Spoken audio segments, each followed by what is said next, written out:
regardless of what he says, Case Keenum's the starting quarterback. Right. Come week 1, and he looked, I thought, pretty good despite the fumble/interception. And 3, Jordan Reed concussed again. To me, that's the biggest story. Yeah, I think that's your biggest hit. I think he's going to be gone for a month. I mean, he's in the concussion protocol. It's reportedly his 7th concussion of his career. Those are just the ones that have been reported. Who knows? I mean, you could possibly have more.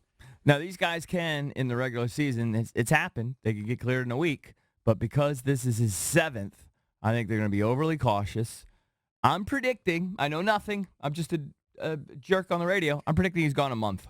Now, he played after the Damn hit. it. So he didn't immediately go in the concussion protocol, but he had some of the symptoms afterwards. Right, which is and when you saw the normal. hit, he was like, I mean, his helmet flew off. Oh, yeah. It was a helmet to helmet. It was brutal. It was a brutal hit. Does the concussion protocol, does it have any teeth? Does it have any real parameters? Because usually if a guy's helmet flies off and the hit is that violent, isn't the guy immediately supposed to be removed from the field? Well, I think they may have asked him some questions. Supposedly, it's just the symptoms kicked in later. So they may have asked him and looked at him, and he was fine. But it's not atypical in concussions that your symptoms come a little later. So regardless, he got dinged up, and it's his 7th. And I don't see them rushing him back. You know he's not playing next week. He wasn't going to play next week anyway. So that's at least 2 weeks. Maybe he'll be good to go. I don't know. We can hope. And we were talking about before the show that once you get into the 6-7 concussion range, that's where guys start thinking about their long-term health, or they should be. Yeah. I mean, can you really sustain 10 concussions and think that there aren't going to be long-term ramifications when you're older and retired from the NFL? Yeah, I don't know. I mean, it's something that he and his inner circle are going to have to think about. Yeah. Do you blame Jay Gruden? Some people on social media were blaming Gruden, saying, why were you playing him in the first place?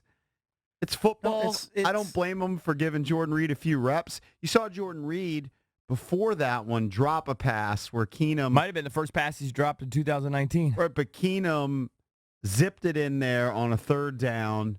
It was a little bit in front of Reed, but I felt like that's something he had 2 guys right around him. Maybe he was bracing for a hit.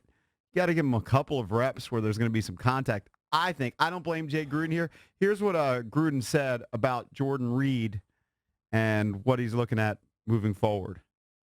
Yeah, no, I mean,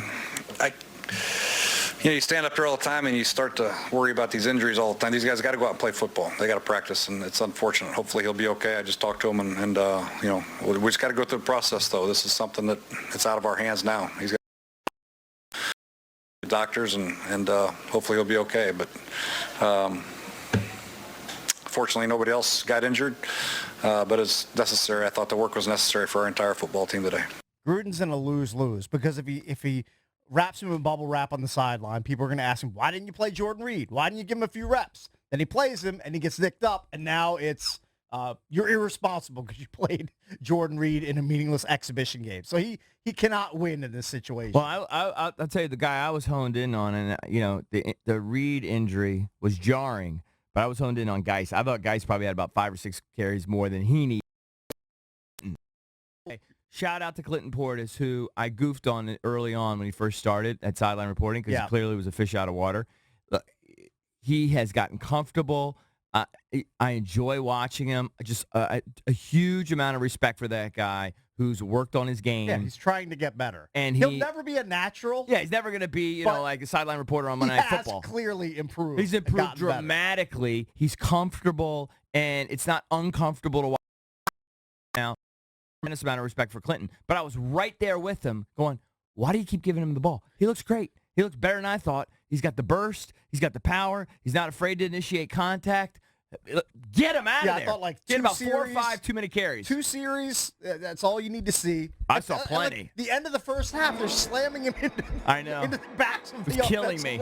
I'm like, what is happening And here? we said that going in. I said give him the AP amount of carries. Yeah. Adrian Peterson had 4 carries, which was maybe 3 carries too much because I believe in the second preseason game, his first carry was the one he went for like 30 yards. You're like, okay, he still has the burst, looks good. Yeah. Yeah, I felt like get him out of there. Did you think? Were you rooting to get him out of there? Yes. Yeah.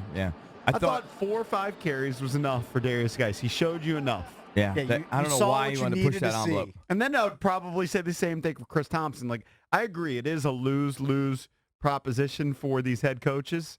There are more and more guys who just aren't playing. Like, there were 6 games, I think, last night. Yeah. Aaron Rodgers didn't play. Tom Brady did.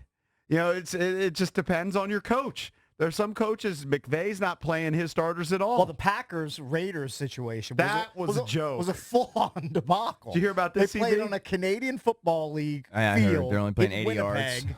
I guess they had issues because in a CFL game, which I haven't watched one of those in 30 years, the goalposts are in the field of play. Of course, you can't have that in an NFL game. They move the goalposts. I guess the Packers had an issue with the way the turf was lining up, where they removed the goalposts. Gruden was just saying, hey, the field's fine, man. We'll play on whatever. I guess the Packers had an issue with it, and they were planning on playing Aaron Rodgers, but I guess they saw the field and said, nope, not going to risk our franchise or any of our other top players. I mean, that's a disaster what happened. But it is a tough spot because, all right, you don't want to play Darius Geis much.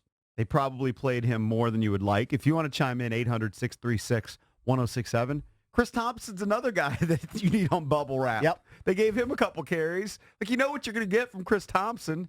But Yeah, you but I do have to want him say, to have a little game action. It was nice to see that burst, too, because he's got even more burst than Geis, more quickness. So I kind of like seeing that. I wasn't as worried. But you know that he only has a certain amount of hits in him. You know how you only have a certain amount of bendovers in golf? Yeah. He only has Like, a certain amount of hits. Chris Thompson, his number of touches is like 8 to 10 per game, like maximum. Like, that's his ceiling. Sure. That's about in a preseason game, you think about 2 or 3. Yeah. Preseason, definitely. But I actually think now with the addition of Geis and with AP, if you lose Chris Thompson, it hurts, but it's not devastating like it was when you don't have a Geis. You know what I mean? So I wasn't obsessed on Thompson's touches, to be honest with you.